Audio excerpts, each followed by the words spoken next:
آپ کی بھتیجی کا دماغ تو اب میں درست کروں گی. اس نے ابھی تک میرا پیار دیکھا ہے, غصہ نہیں دیکھا اس نے.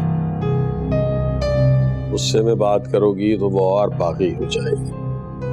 پیار محبت سے ہینڈل کرو نا اسے.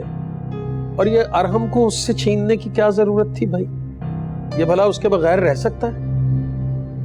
نہیں رہ سکتا کہ اس کے بغیر, لیکن اب میں دیکھتی ہوں کہ اسے چھوڑ کر وہ اس گھر سے باہر قدم کیسے نکالتی ہے. اچھا بابا, جو تمہیں مناسب لگتا ہے تم ویسے کرو. میرا تو سوچ سوچ کے ویسے ہی سر درد سے پھٹا جا رہا ہے. میں یہ سوچ رہا تھا کہ ہم کچھ بھی کر کے کسی بھی طرح سے رانیہ کو اگر اس بات پر راضی کر لیں کہ وہ تبریز سے شادی کر لے تو ہمارے سارے مسئلے ختم ہو جائیں گے. کیا خیال ہے تمہارا؟ اور آپ کا کیا خیال ہے, مان جائے گی وہ؟ پیار محبت سے بات کرو گی تو ضرور مان جائے گی. اسے اس وقت اس بات کا یقین دلانا ہے کہ ہم سے بہتر اس کے بارے میں اور کوئی نہیں سوچ سکتا. میرا خیال ہے میں خود ہی بات کرتا ہوں اس سے.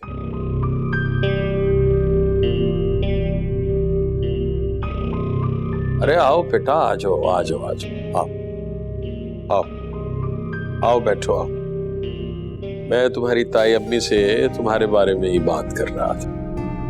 ابو کیسی طبیعت ہے اب آپ کی؟ طبیعت تو اب چل چلاؤ کا وقت آ گیا ہے.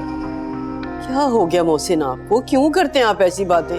کم از کم میرے بارے میں تو سوچے, کیسے رہ پاؤں گی میں آپ کے بغیر اکیلے؟ ارے تم اکیلی کہاں ہو بھائی, تمہارا بیٹا ہے تمہارے پاس, پوتا ہے, بہو ہے. دیکھو اگر مجھے کچھ ہو گیا نا تو صرف ارحم کا اور تبریز کا خیال نہیں رکھنا تم نے, اپنی تائی امی کا بھی بہت خیال رکھنا ہے. ابو پلیز ایسی باتیں نہ کریں, انشاءاللہ آپ ٹھیک ہو جائیں گے. رانیہ بیٹا, جب سے ارحم اور تم گئے تھے نا اس وقت سے یہ اسی طرح کی باتیں کر رہے ہیں. دیکھو تو صحیح, ذرا سوچ سوچ کے کیا حال کر لیا اپنا. ان کے سوا میرا ہے ہی کون؟ ایک بیٹا چلا گیا, اب یہی ہے میری کل کائنات. میں تو دل سے یہ بات چاہتا تھا کہ تبریز کسی طرح سے علیزے کو بھی منا کر لے آئے, لیکن وہ مان ہی نہیں رہی ہے, خلا مانگ رہی ہے. کتنی بے عزتی ہو چکی ہے نا ہماری, اب وہ میرے بیٹے کو عدالتوں میں گھسیٹنا چاہتی ہے.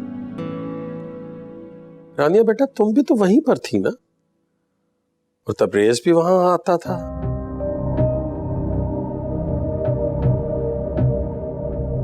تو تمہارے سامنے بھی تو کچھ بات ہوئی ہوگی, تو پھر؟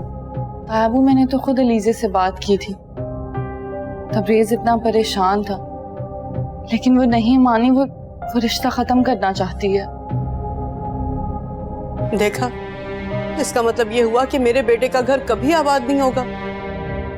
وہاں وہ تنہا ہے اور یہاں تم تنہا. یا اللہ کیا نصیب لکھا ہے نا میرے بچوں کا, پتہ نہیں کیا اور دیکھنا باقی ہے. طیبہ آپ اتنا مت سوچیں, آپ کی طبیعت اور خراب ہو جائے گی. میں آپ کے لیے سوپ بنا کر لاتی ہوں. جیتی رہو میری جان, خوش رہو بس. یا ارحم اٹھ جائے تو اسے اپنے پاس لے جانا, تمہیں بہت مس کرتا ہے میرا خیال ہے.